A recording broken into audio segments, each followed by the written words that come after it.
Okay, folks, sorry for that. Let's go back to where I was and share that screen.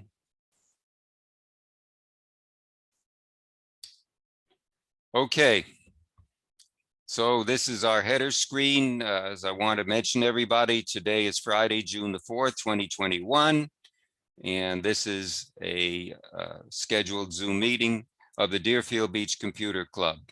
Welcome, everybody.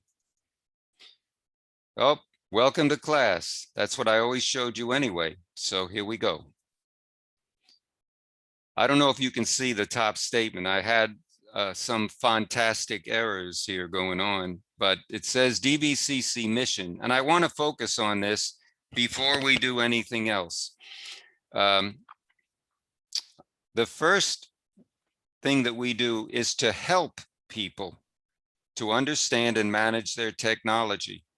Help, what does that mean? Well, we give them the tools, but they have to follow through on it. Helping someone is usually, if you're a senior, means helping them step by step. It's not leaving them in a technological whirlpool by giving them a device and not showing them how to use it. And a lot of people may understand what you're saying, but they can't manage it. And that's the really important thing about technology. It's not enough good to give grandma or the grandchildren, send them a new computer, or they send them a new tablet or a smartphone, and they never show them how to use it. So these things just gather dust in a drawer. I've seen that more times in my visits to Century Village than I'd like to mention. The next one, to expose people to new and emerging technologies that will impact their life. Exposing you to new and emerging technologies. We've tried to do that. We've talked about robotics. Don's given 2 excellent presentations on assistive technology. We've talked about a whole bunch of things that have a special meaning to our seniors. And to me, the most important thing is we provide a forum for interaction between members on technologies of interest. Interaction is the key word. What have we not had for the last year or so in the country or many areas of the world? Interaction. Since we can't hug, we can't kiss, we can't do all these things that are considered to be human feelings for one another. Interaction is extremely important, sharing ideas. And the way that this club has grown is through that interaction, communication, and sharing. We are not arrogant people. At least I hope I'm not. Just because I say I understand something doesn't mean that everybody should know what I know. We all have our different experiences, and they should all be respected. So we try to provide a forum in which everybody in a respectful manner can participate. And the way we grew as a club is simply by sharing and caring. So I hope you keep that in mind as we go along. Today, we're going to talk about repurposing an old cell phone and a tablet. That term may be a little bit unfamiliar to some of you. You could also use a synonym, reuse or rejuvenate. It's sort of like a senior citizen. We got to find some ways to repurpose ourselves every single day, because we're slowing down like our cell phones and tablets and devices by the process of aging. So we have to stop to rethink about how we can make ourselves more useful, which is part of the theme of this presentation. Now, here's the new iPhone and iPad that everybody's crazy about. Haven't you got one yet? Well, that's the way it is. I've got an iPhone and iPad. Unfortunately, they don't look like that right now. All right, here's a very important statement that I would like to share with you. It's called Older phones and tablets vary greatly by version, update, and manufacturer, and their performance as repurposed devices will vary with their age and condition. Well, this is a big statement, and I want to elaborate on it before I move on. It sounds like we're talking about us, human beings. We're older. We vary greatly by version, update, and possibly manufacturer these days. And our performance varies with our age and condition. So if you have an iPhone as opposed to an Android phone, or iPad as opposed to a Amazon Fire HD tablet or a Chromebook, all of these things will vary depending upon what can be updated. As you'll see later, many of my older devices simply cannot be updated to the latest version because they're too old to support it, and that limits their use. However, we'll see as we go along that despite that problem, we'll be able to survive it and move on. I hope you can see that screen. It basically says your old device is a mini computer with hardware and software. It's all valuable and serviceable. If your old phone hasn't got a signal, it can still connect to open and available Wi-Fi connections and allow you to access the internet and any apps you may have downloaded to it. Just think about that statement for a moment. We're going to talk about a SIM card and what that is. I have an old phone that I will show, a iPhone 6 Plus, goes back 3 or 4 years. I took the SIM card out of it, and so it can't make or receive calls technically, but it still has a wireless connection, and that's the magic of the whole thing. Even if you can't get a cell signal because the SIM card is missing, as long as you connect to a hotspot or an available Wi-Fi connection in your home or anywhere in town, you can still use it to access the internet and any apps you may have downloaded to it. And speaking personally, sometimes I just don't want to be bothered, and I leave my regular primary phone home, and I just take the backup phone with me, and that way I can still receive messages and everything. I just can't call anybody, but it takes all the problems about having to be interrupted in doing something. So it serves as you're going to see in one moment. Here's the SIM card. It's a subscriber identity model or subscriber identification model, or module, I'm sorry.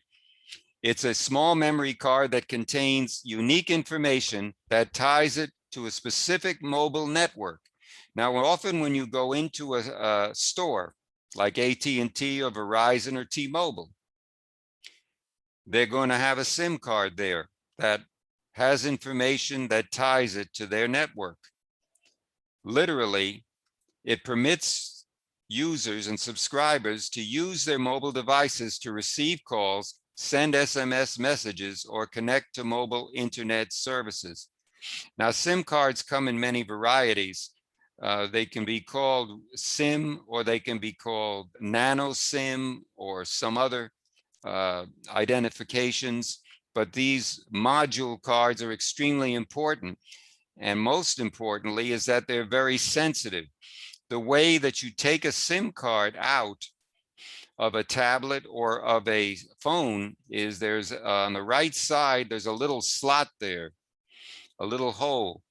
And I know in Apple's case, they give you a little device called a SIM ejection tool, and you can push that in, or you can use a standard paper clip. But remember that this thing is so small, if you drop it on the floor or step on it or something, it's pretty much gone as far as communicating anything. And with the SIM card gone, you lose a lot of the functionality. Now remember that some iPhones, not besides having cellular capability, or iPads, I should say, if you get one that has cellular capability, you'll be able to do these things too. Here's what my iPhone 6 Plus looks like. You can see in the upper left-hand corner, it says no SIM. The SIM was removed from the device. And in the right hand is my current iPhone 11, which says the network in the corner, AT&T. So that's how you'll know that you have a no SIM phone in your SIM module in your card, or in your phone rather. Hey, it's easy for me to talk. Now, an emergency phone is what we need. We seniors need a high responsive way of communicating. By law, all cell phone providers must allow all phones to dial 911, even without a SIM card or a service plan. So you would have this phone as an emergency phone to use. It will still connect to Wi-Fi, but make sure it's always charged and ready to use as necessary. And make sure you can find it somewhere and remember where it is. And you can actually turn it with some applications into a walkie-talkie, improving its range in emergencies. So this is what a lot of people use. You remember that in all of the crime shows like Law and Order and the many others that are on television, use something called a burner phone. Well, a burner phone is a phone that's only used for one purpose. It's totally secured down. And when you're finished with it, you have Wi-Fi capability, you can use messages and everything else, but it's tied to a network that isn't really trackable because of the special material on it. Government agents would use it, federal agents would use it, drug enforcement personnel use it, police use it, fire departments use it, but it's really a disposable phone. So that's one use. You can also set up your tablet as an MP3 player. Now that's a great idea. You can subscribe to a music streaming service like Spotify or Apple Music and crank up everything, or use the phone to listen to radio stations from around the world. You can use it as a media library to store your favorite TV shows, movies, and videos, and stream them to other devices in your home. Well, you can put it up on a charging stand and pop in some earbuds or connect it to Bluetooth, because you can still use Bluetooth with that phone. And then listen to the most popular things right now, which are podcasts. Those are audio presentations on a variety of subjects of interest. And Carol Friedman did an excellent presentation and follow-up last year on podcasts that if you have some time, you should go back and look at on our YouTube page under our videos. So these are really good conveniences. If you're in the patio, if you're in your garage, you can use your iPhone or your tablet, an old one, as an MP3 player. Just put it on a stand somewhere where it won't fall. Connect it to the wireless source that you have in your home, and make sure that it's charged so it doesn't stop playing, and you've got it made. Now, this is a very important element, a dash cam. Our phones can be used, or our old tablets, I should say, and old phones can be used as a dash cam. And if you have the right security software, you can run it into the phone and it can serve to record everything for you as you're driving. They do make mounts, which I'll show you later, that you can actually clip underneath above your dash. And then you insert your phone in there. You take your connector, whether it be Lightning or Android, depending on what you've got. I, of course, have the iPhone, and so I use that, and I plug it into either an adapter that goes into the cigarette lighter, or just into the USB into the car. And when you do that, it functions just like a dash cam. And these days, with everything that's going on, this is an added element of security that you cannot afford to forget, because a lot of things now involve recordings of crime and things of that nature. So you may need a digital copy in an emergency. And dash cams are relatively inexpensive, but why buy one when you've already got a ready-made one in the form of your old cell phone? Just get a mount, attach it to the dashboard, and then plug it into a power source. And there are tons of dash cam apps, and you'll have a camera ready for when you need it most. Now, this is a very interesting one, a dedicated digital photo frame. We just had a discontinued thing in Google Photos. They said that after May 31st, you could not upload anything you had to Google Photos in high quality. Although you still could upload it, it would count against your total that you have for capacity.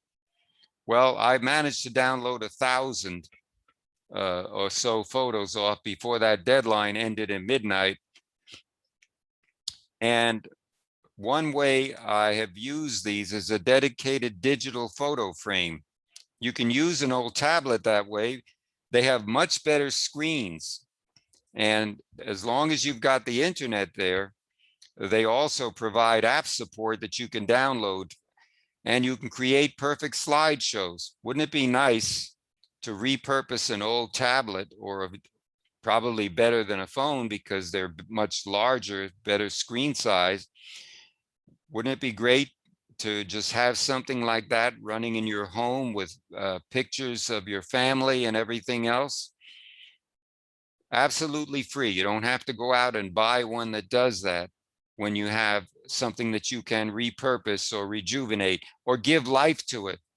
There's another term, resuscitate your old devices.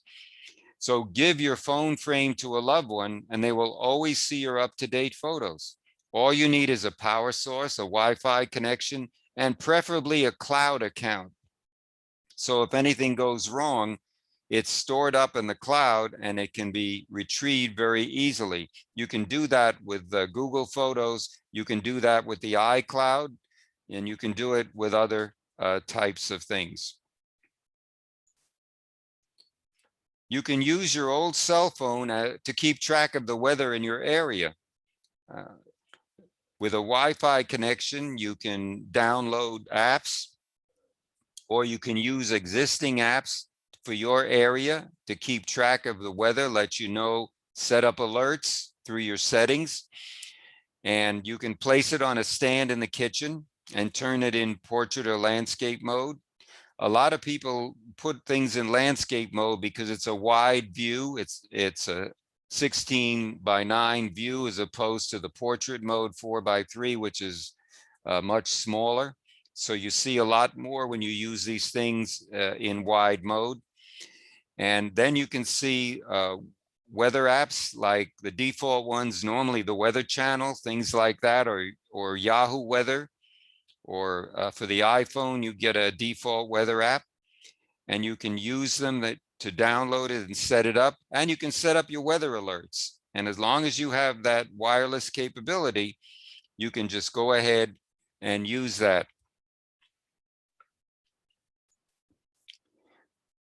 Now, an extra phone for Wi-Fi coverage, dedicated for audio or video chats, or a tablet for that matter, means your children, if they want to chat with their friends or family, they can use your old cell phone.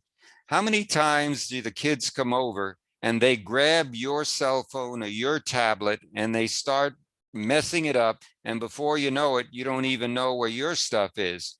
You don't have a chance to set up a special guest account, or you don't have a chance to put on the necessary parental controls that allow the family or friends or grandchildren or whatever to use the phone securely. So as long as they're using that phone, you give them the old ones, and they can participate in video chats and everything as long as they've got Wi-Fi up and running. And you can get your own phone back, and for any important calls or texts you may need to see. And of course, you can opt to set up privacy and parental controls and apps on the old phone to make sure it's used safely and securely. Now, that's a very important thing. Especially you can set up Zoom on there because all you need is a wireless connection. So you can do Zoom chats, you could do Skype chats, you could do Google meetings, you could do Microsoft meetings, all sorts of things. Now you can set it up as an alarm clock. This is a great thing. Well, we buy Echo devices. I've got my share, believe me, my Echo Dots and whatever, and they show me alarms and the time and everything else. But did you know that your smartphone or your tablet can serve as a bedside alarm clock? The alarms will work even if you don't have cell service activated on the phone or the tablet. Now, some tablets, of course, have a cell phone service because they include that capability when you buy them. But the same goes for any alarm apps you have downloaded, including sound apps or sleep assistant apps. Sometimes if I don't want to use the major devices, I just have that extra one that I can take into the garage, and I can use that to nap with, literally, when I'm just sitting in there watching a rainstorm, or just sitting in there using it for a whole other purposes.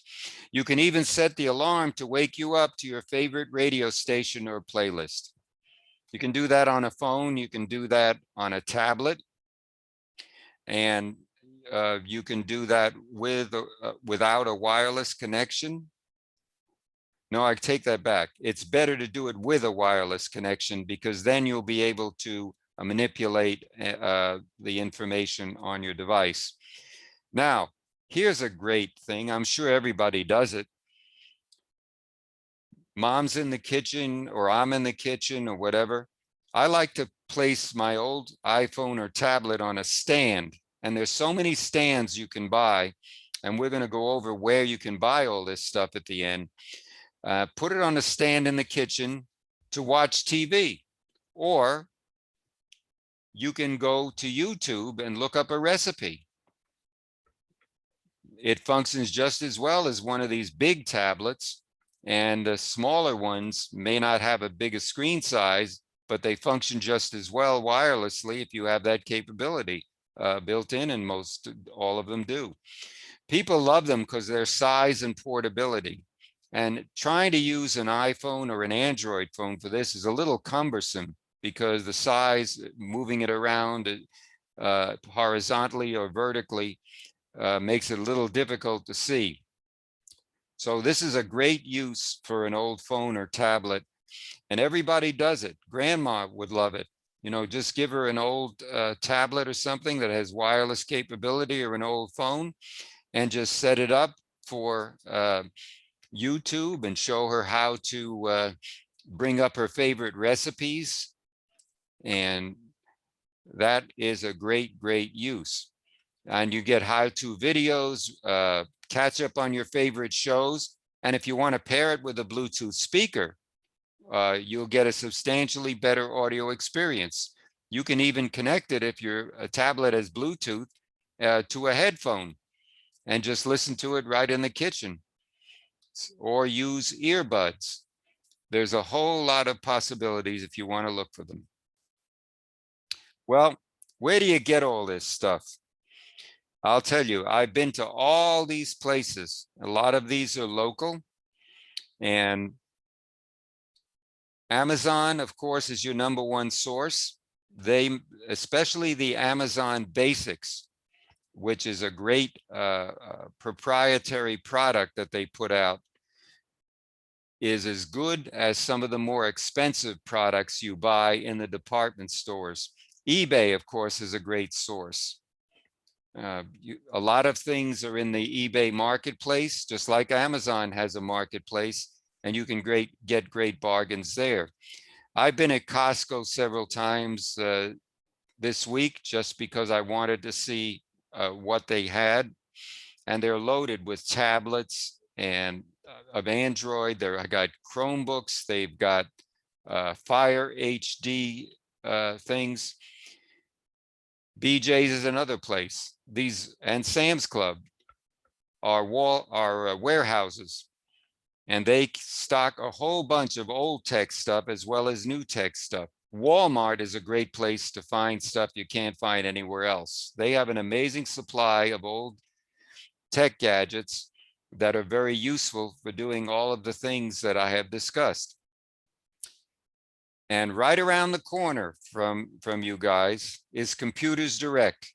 Good old Eddie Greenberg has been there for many years serving the needs of this community. As you know, Eddie is what I consider to be a genius as far as computing is concerned. He's given a presentation that you can look at on our YouTube video page last year, and he's going to do another one for us this summer. He has a bunch of supplies in there. He has laptops that are refurbished. That's another term of repurposing, refurbishing. It may not be as new as a brand new one, but refurbishing process takes even more testing than it does to do a new one. So you're actually getting a better buy. They also call them open box purchases. So if somebody returns something and for some reason they never used it, maybe they just gave it to somebody, they broke the seal, opened the box, and now it cannot be returned. So what they do is they put it out on clearance and they put a special refurbished or remanufactured price on it. Now, CVS is a great place to go. You've got all kinds of stands and cameras, whatever else. Walgreens is another one. Home Depot and Lowe's are stocked with a lot of stuff. And of course, now we get to the big boys. Best Buy has really changed. Remember when it was CompUSA in the old days over there on Military Trail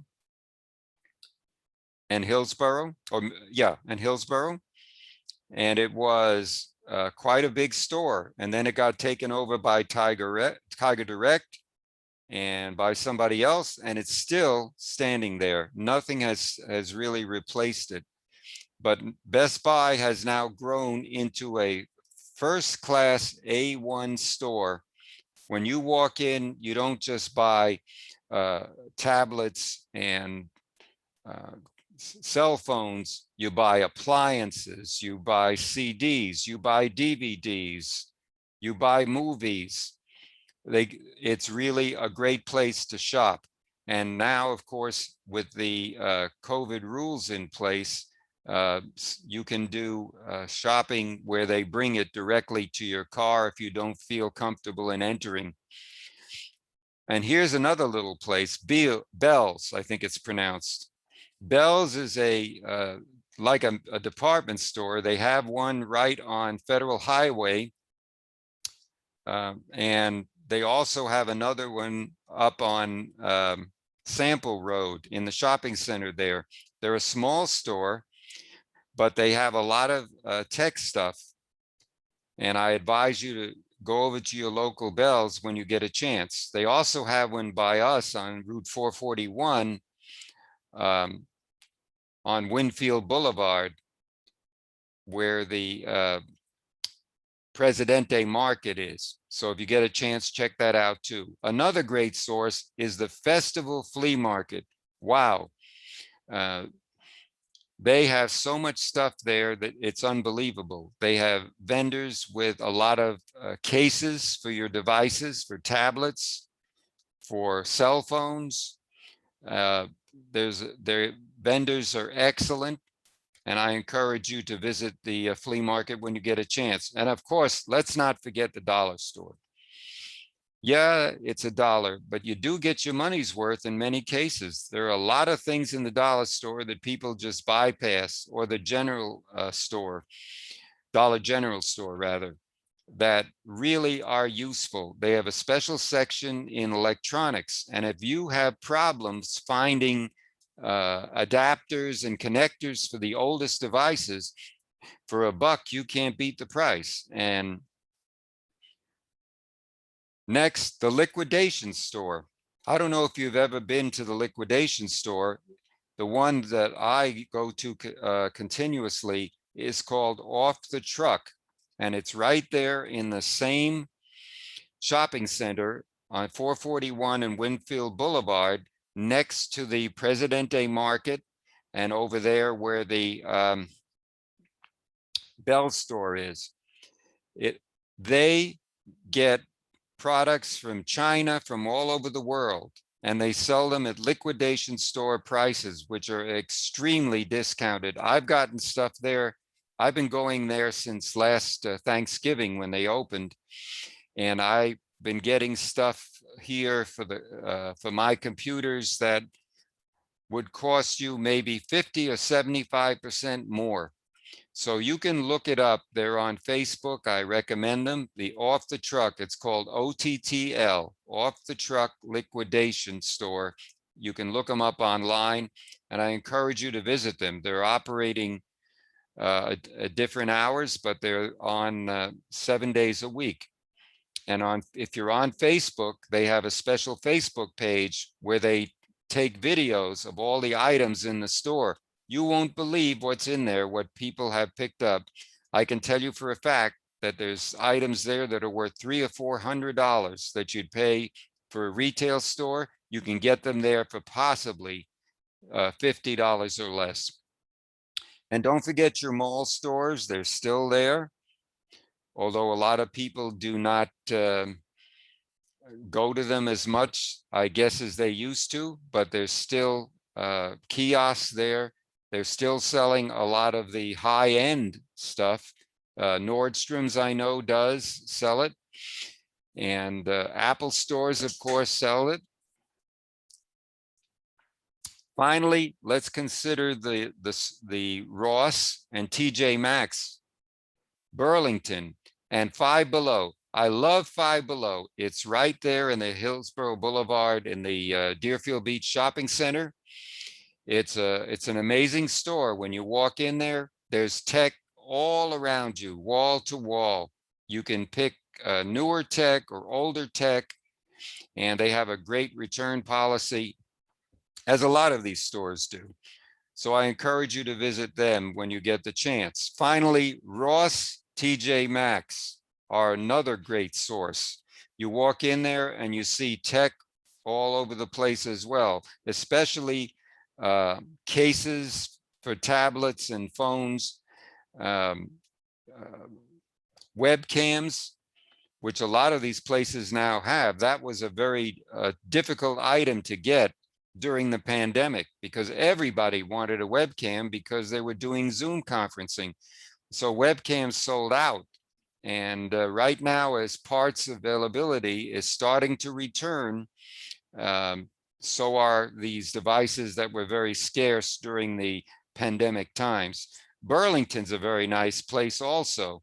The one that we have is near 441, not too far from Walmart, or near Terrapin Lane. And they've got a whole bunch of devices in there all the way from one end of the store to the other. So that's where I go, and I encourage you to go there when you get a chance. And remember, folks, if I'm ever on life support, just unplug me and then plug me back in and see if that works. Believe me, that's what you do to an old device or a computer. If it isn't working, just simply shut it down and restart it. I thank you very much for your presentation. And now I will stop the sharing and we will go to you. And if you have any questions, we'll look at the chat and bring up any devices you'd like us to look at.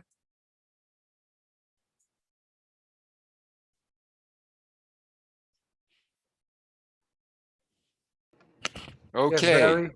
Barry, I got something. Did you enjoy that presentation, everybody? Yes, Barry, can you hear Good. me? Yes, I can. Yes, the new Five Below is opening up on June 18th in the Walmart Plaza on Atlantic Boulevard near 441. Oh, wow, that's good. Then the other two, Burlington should be open too. And then there's another one, right?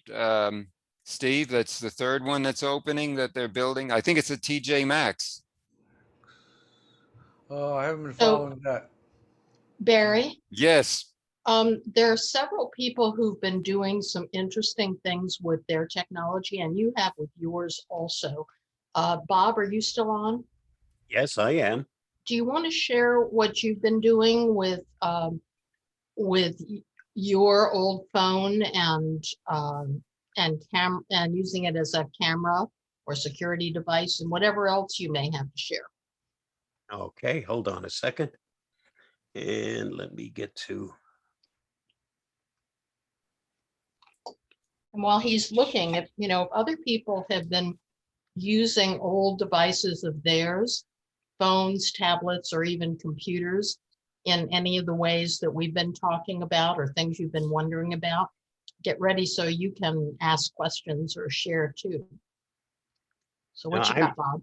I have Android phones. I don't have an iPhone, but it doesn't really make any difference for this. And the phone that I have, can't use it anymore. The operating system can't be updated, but it still has all the apps in it. It can still do Wi-Fi. I have quite a few Zoom cameras. And what you're looking at here is one of the cameras that I have the app installed on that old Android phone, and it's working through Wi-Fi. And right now what you're doing is you're watching outside my computer room window. And if you look, let me zoom in. You can actually see that somebody is out there working. It's time to get rid of some of the weeds, and I have somebody working. Okay, but see what I'm zooming in and out on the phone, and of course it's bringing it up on the screen. I use a program that helps make all of that possible.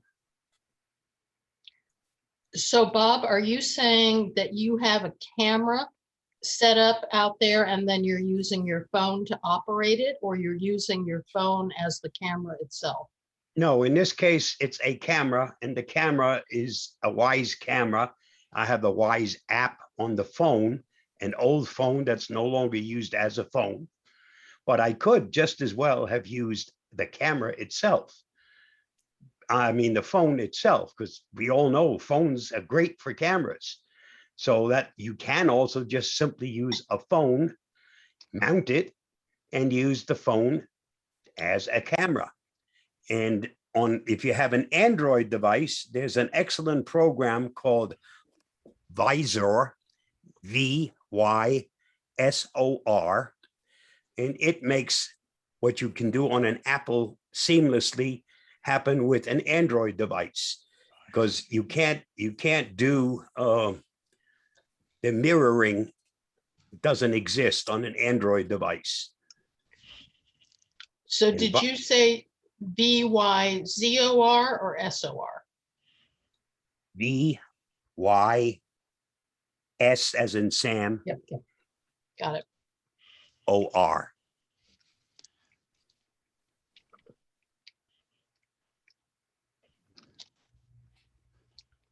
And who else has things that they, go ahead. Someone had a chat comment there. Larry Hirschhorn, you want to unmute yourself and tell us about this cryptocurrency use that you mentioned, please?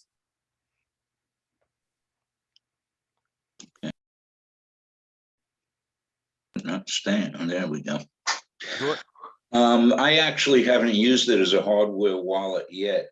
I don't know if anybody is into cryptocurrency, but it's suggested that you don't keep it on your regular computer and that you use a hardware wallet for the most security. So if you can repurpose an old phone to do nothing but that, you have no other applications on the phone, you've got security for your cryptocurrency wallet as a savings account, as a backup for whatever. Okay. Cool. Anybody else have anything they'd like to share about? Yes, Barbara, unmute yourself, please. Yep. I travel back and forth to Canada a lot. And a few years ago, they started using geographic barriers for a lot of the apps. So I use an old cell phone and I just get a SIM card that I can use in Canada. And I have a second Apple ID. And so I can use the apps that I need in Canada that I have, geographic barriers for Mm, in the US. Just, for anybody who travels back and forth, you can use an old phone for that too. Boy, that's very resourceful. Irv, would that be helpful for you? Irving, are you still there? Yes, I'm with you. I'm interested from the point of view that trying to download apps for old iPads, and usually they get rejected. Mhm. Your device cannot take this app. So I was wondering, is there a limitation in terms of age of the old phones and old iPads? Like I have a couple of old iPad 2s, and I find that very limited when I try to play with them. Yes. In terms of putting them to use to some of the uses that you've suggested. Exactly, Irv. I have several of them. I have an old iPad mini, goes way back to 2011. And I've got one here in the stand that I'm going to show you, which is an iPad mini 2. And as I mentioned on one of the slides, the key thing is that they don't update anymore. Right. What Apple does is tend to drop off support as devices age. They don't support them anymore with software updates, which limits your capability as far as getting into the apps that the more advanced tablets that have the later software updates can access. Right. And I have an iPad 2 like you, Irv, and I found the same thing. So it seems to me that being able to connect to the internet, to have it, potentially set up on a stand so that you can search for things, so that you could use it as a photo device for displaying things. I don't think as I recall, I couldn't use it on Zoom because I couldn't get a recent Zoom version to load. Believe it or not, Carol, the old iPads for me are working on Zoom. I'm just amazed. Those old iPad 2s work for me on Zoom up here. Wow. Well, I'll try mine again. Try it again. What I do is I don't use the app. He's using it strictly online and online. Yes, sir. Exactly, Bob. Correct. Right. Good point. And that's potentially a good workaround if, for anything that requires an app that has an online version also. Almost all your apps will tell you on what your requirements are on your phone as far as your operating system goes. Right. And for any of us with old iPads particularly, we're out of the game for most of the apps. So if you can use an online web version for it, that's a wonderful workaround. I'd like to ask one more thing. Go ahead. With regard to iPhones, whether they're old or newer models, when it comes to recording videos, is it possible to email these videos, or is we're asking too much of the email process? Depends on the size. Videos normally take up more space in any tablet or phone. And sometimes the processor isn't strong enough to allow that sort of thing to happen.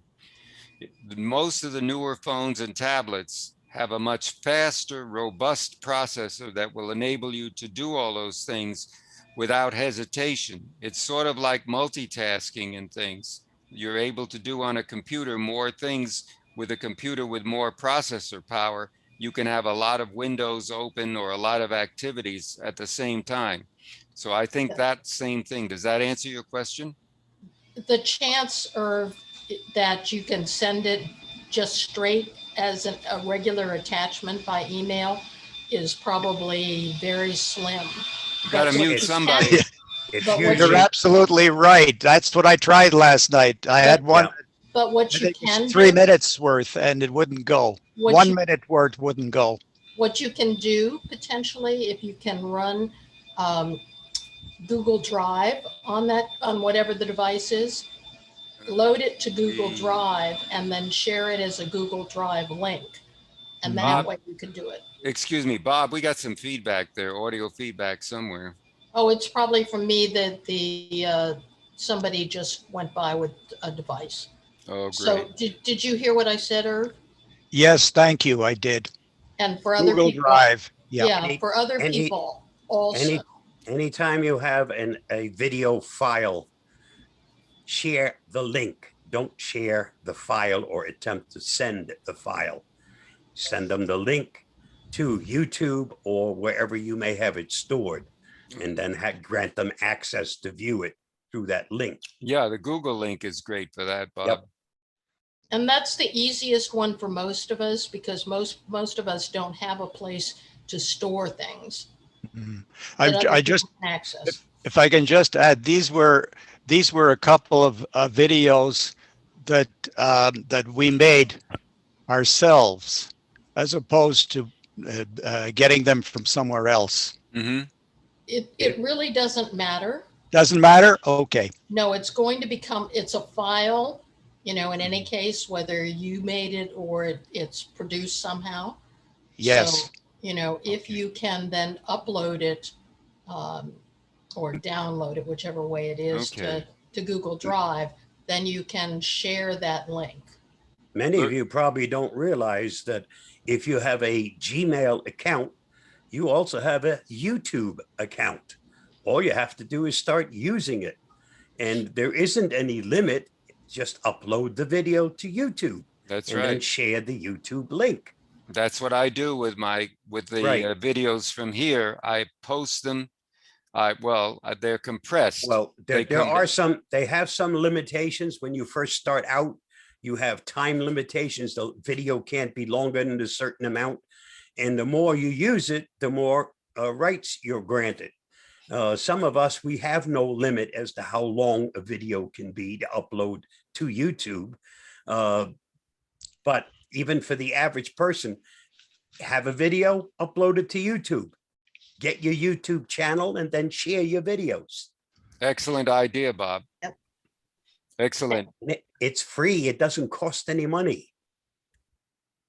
Who else has devices that they're either using in some way that we've talked about or some other way, or things that you're wondering about? I have a Dell 948 old printer.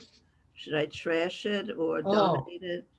It still works, but I haven't used it in years. You can donate it, or you can, there's other possibilities. There's a lot of senior centers that can use things like that and repurpose them. Or you can give it to the police station, or you can give it to a local senior center. Let them repurpose it, because one man's meat is another man's poison. You could find. It's a laser printer, isn't it, Ross? Mm-hmm. The Salvation Army also works for that. That's right. They take them. Who else has stuff? Anybody? Let me show you something here. This is I'm going to share this screen. Let's hope it works. Okay. And what you do is, to share this thing, I'm going to type, you have to enable screen mirroring, and watch what happens, folks. There's my iPad right there. Let me get that away.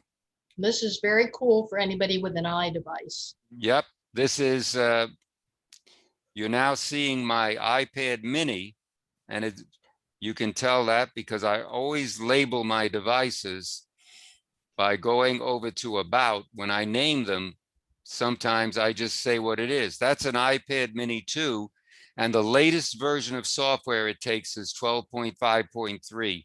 We're already up to 14.6, I believe, and we're heading up to 15. So this, you can always identify it by your model and serial number. And it has quite a bit of good stuff in here that I could do. I could do a web page like our club site, and I'm just using the Wi-Fi in my house, which is very strong because it's fiber optic. So it comes up almost immediately, see? And doing it horizontally means I have a much better screen, a wide screen to use. Remember the old days when you just click the double button? And let's see what else I have here. You can use it as a calendar. Here's all my photos. You can use it as a slideshow. These are still good, see? I've got a whole bunch of photos here that I took and uploaded to Google Photos. Wow, what a job that was, 1,000 of them. And now they're duplicated, so I have to go through and spend another 10 years figuring it out. Okay, Marcia, what's up? Yeah, how do you do that? I'm trying to do the mirroring on my older iPad, which is about 5 years old. And I see the little screen that shows me the things where it says screen mirroring. But when I press that, it only says looking for Apple TV. That's all. Oh, I don't have an Apple TV, and it's not asking to go mirror anything else like my smart Samsung or anything. Barry, Or go- even, not Barry- even my other iPad. yeah, Barry, go into your settings and show her how you did it. okay.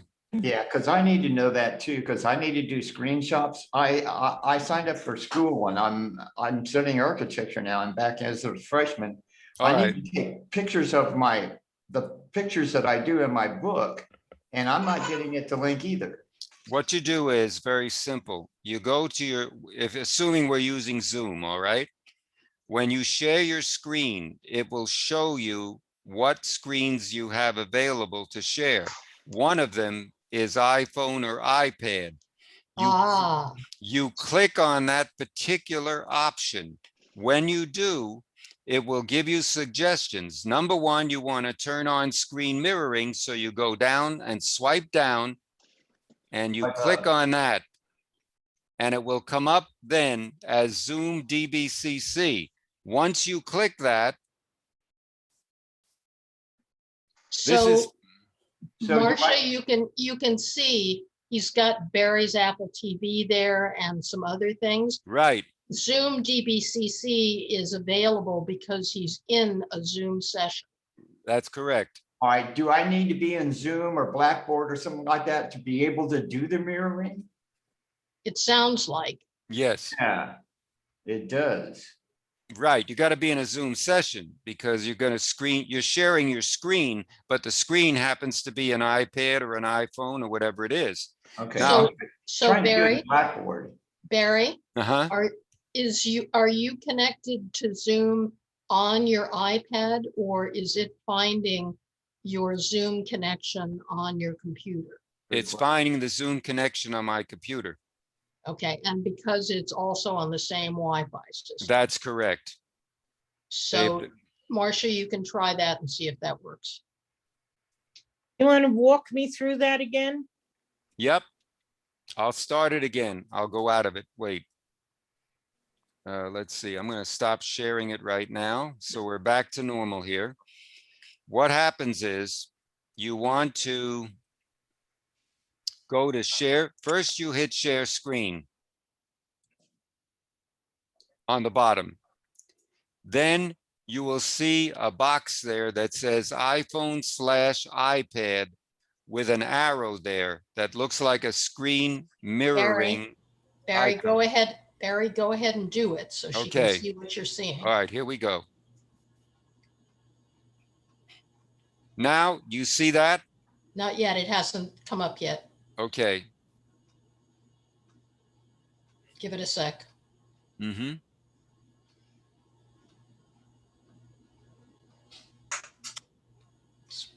The directions say connect to Wi-Fi network, and it tells you the name of it. It still isn't showing yet, Barry. Is anybody else seeing it? No, I just said No. Barry Okay. has started. You still have to hit the button to share your screen. Okay. Maybe I'll make it a new share, huh? It doesn't matter. There's only one share, so you just have to. Okay, hang it's on not- 1 second. Have to pick something to share. Yeah. Right. Put it on the stock exchange. Yeah. There we go. Okay, I'll put it back here, and let's see if I have stocks here.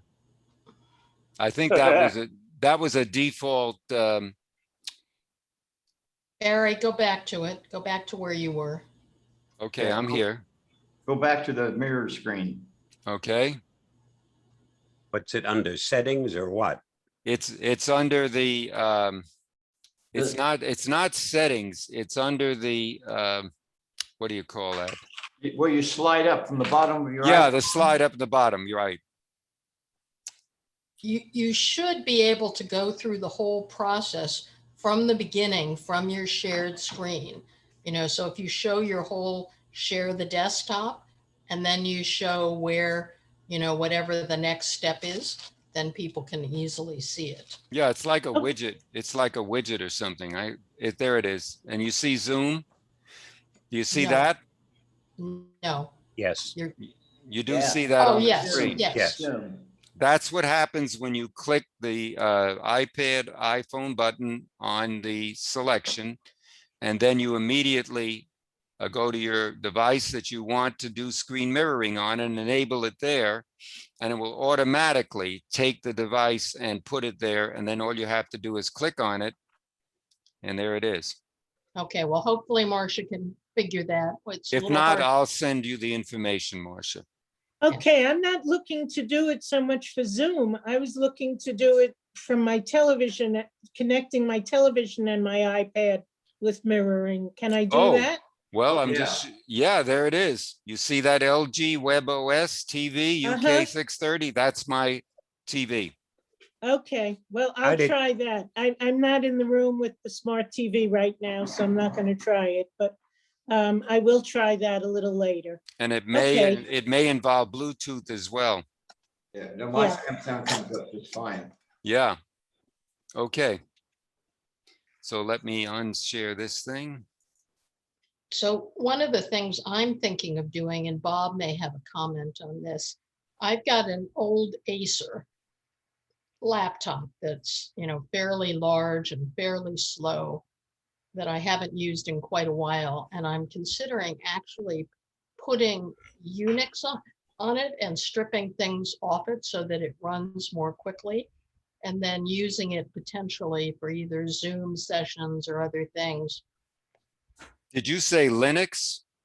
Yes, I said Linux rather than trying to put Windows 10 on it.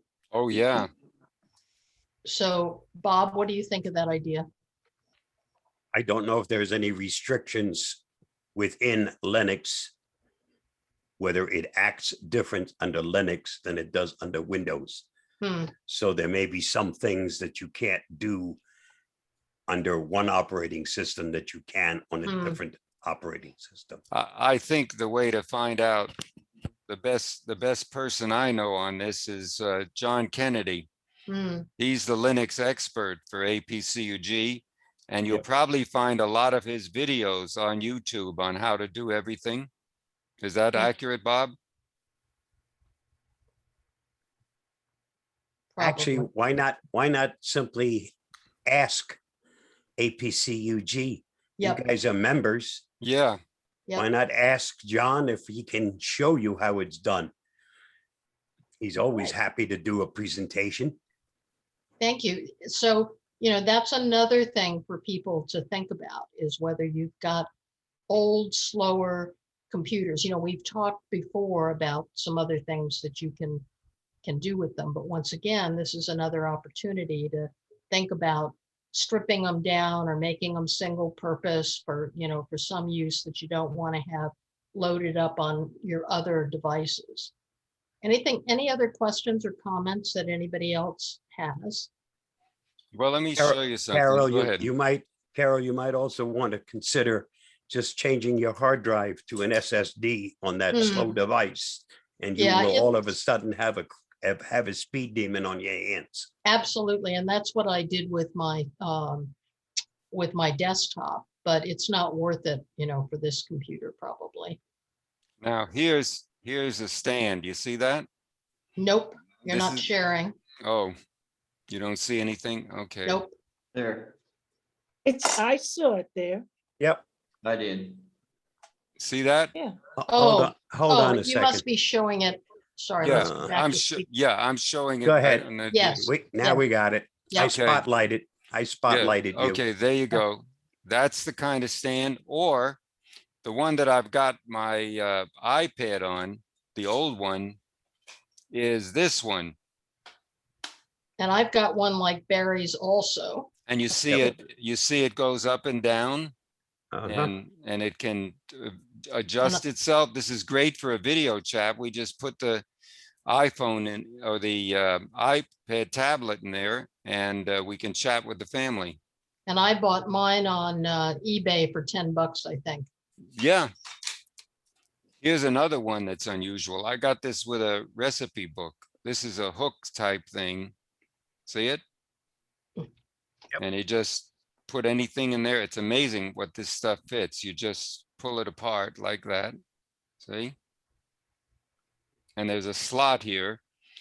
That's great if you got recipes or something you want to do in the kitchen. You just put the tablet there and you can use it as a recipe stand.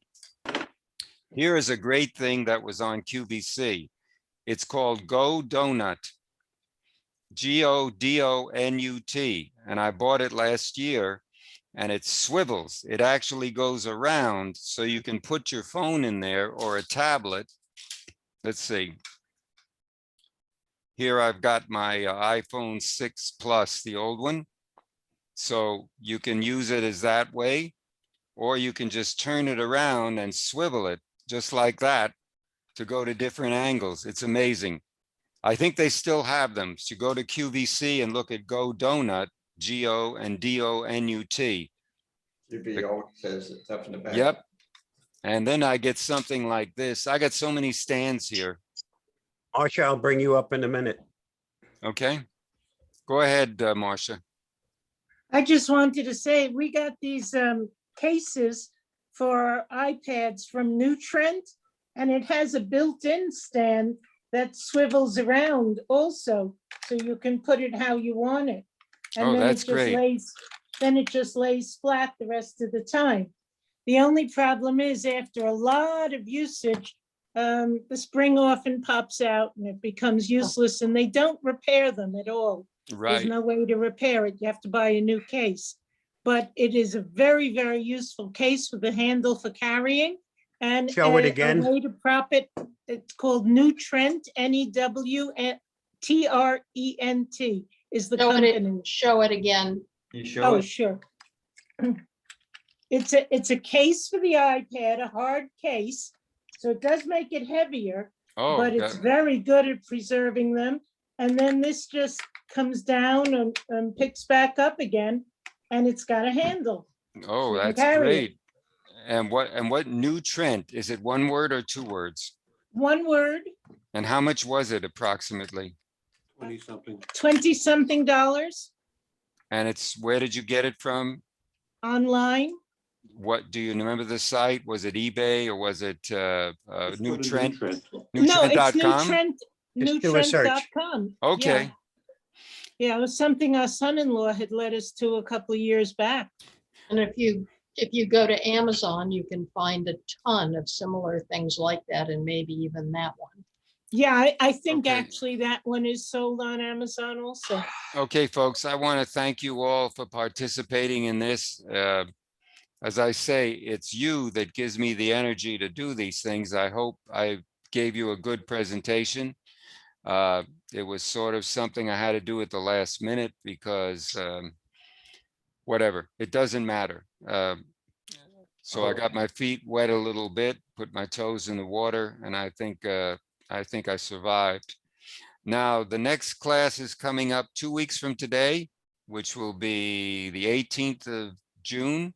On that date, Huey Poplock, who is well known to everybody in APCUG, and of course, Bob works with Huey there on those Tech for Senior things that they have on Mondays. And also they have something on Thursday. He's part of that. The four. Tech for Seniors Live. Yep. The four prophets, we call them, or the Magi. I don't know. Amazing what goes on during those meetings. I encourage you to participate in that too. He's going to do a complete update or an update to his Chromebooks for Seniors class that he does all around the country. And I thank him for doing that. After that, we're going to be taking a 3-week hiatus. July 2nd, which would be the 2 weeks from that Friday, comes up right there at the July 4th weekend. I don't know what the active participation would be as far as the members.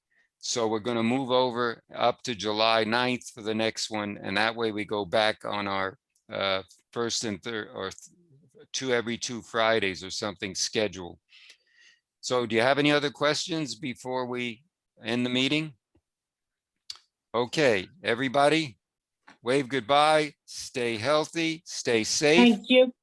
Look for this recording on YouTube, probably no later than possibly tonight or tomorrow. And I will post something there as well, a link or something. Carol does that great job for us, with helping me with the web and everything else. So she'll use that ICYMI section, in case you missed it, to give you some updates from this and other presentations. All right, folks. Bye. Stay well. Praise and blessings for all. Bob, thanks a lot, my good friend, and stay healthy. Good weekend. Okay. Do the Bye-bye same. now. Take Bye-bye care, now. everyone. Bye-bye.